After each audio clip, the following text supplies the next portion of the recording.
হযরত আব্দুল্লাহ ইবনে উমর রাদিয়াল্লাহু আনহু বলেন, রাসূলুল্লাহ সাল্লাল্লাহু আলাইহি সাল্লাম ইরশাদ করেন, অনেক এলেমের বাহক এলেমের বুঝ রাখে না। অর্থাৎ এলেমের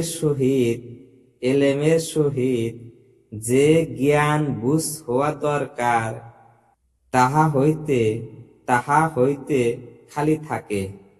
আর যাহার এলেম তাহার উপকার করে না, তাহার অজ্ঞতা তাহার ক্ষতি সাধন করিবে।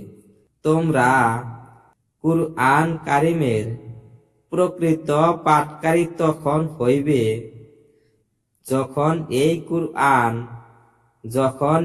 কুরআন তোমাদিগকে গুনাহ এবং খারাপ কাজ হইতে বিরত রাখিবে।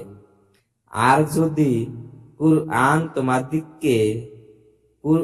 তোমাদিগকে বিরত না রাখে, তবে তুমি উহার প্রকৃত পাঠকারী নয়।